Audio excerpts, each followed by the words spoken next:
Well, hello there. It's that time again. What time, dare you ask?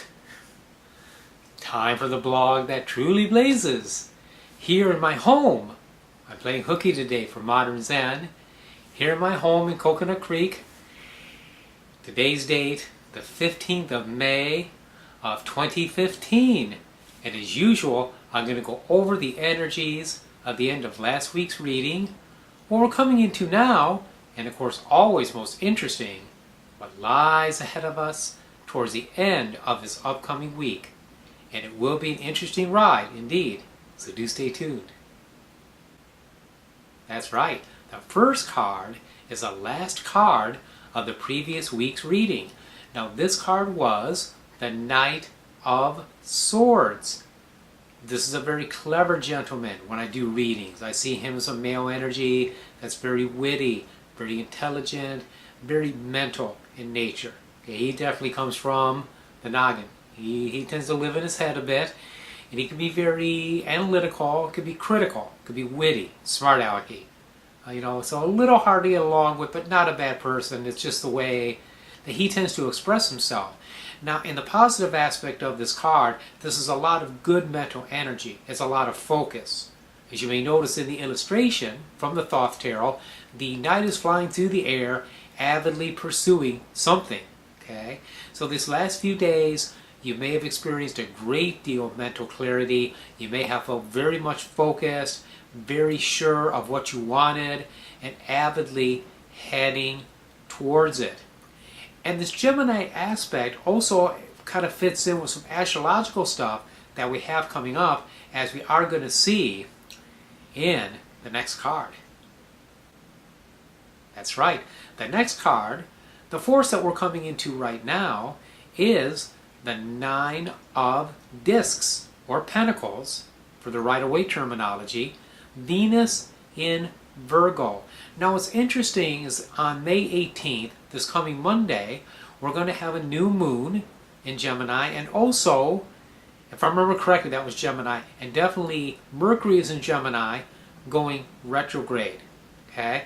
Now retrogrades are not always the happiest of times. Things can go awry for us a bit, plans can get waylaid, electronics can foul up, our thinking may not be quite so clear, so this is not the best time to be signing contracts, to be looking at long-term commitments. You generally want to go for unfinished business, things from the past that you did not clear up. This is a good time to focus upon them. Meditation, regression, things of these natures tend to do quite well.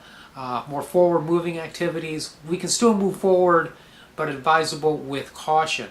Now, we are going to have some financial success this week, despite this. All right, definitely Venus in Virgo, Nine of Pentacles is an excellent financial card. We have been putting good energy out, as we've seen in this last couple of weeks' readings. I felt that we were going to have some good earth energy this next week, and I was right. We got that Nine of Pentacles. So know that you are going to be harvesting things that are near and dear to you, okay? You're going to be receiving benefits from efforts that you have put out. We just have to be careful as the week progresses and watch where our head goes. That's right. The third and final card, the card at the end of the upcoming week, is the Five of Swords. Venus, again, in Aquarius this time. Very fitting, because a retrograde again can cloud the mind. It can make thoughts hazy. It can cause us to make bad judgments. So we want to be careful about that. Just take that into account. Any kind of planning you do, any thinking you're doing, understand and know that you might be under the sway of that retrograde, especially if you are an air sign, especially a Gemini. Okay?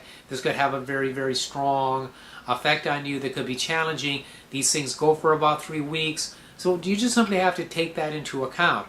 I pulled another card for this, just as a matter of principle, and I did come up with the Four of Wands, Venus and Aries. So this is strong forward action and completing a phase of our lives. Completing a phase, completion, is a key word for the card.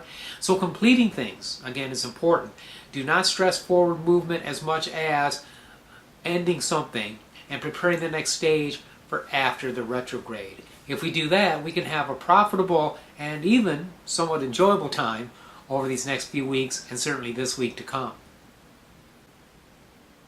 Well, there you go. The blog blazed. You blazed with it. I appreciate your support. I really do. Thanks for watching. Till I see you next week, many, many blessings.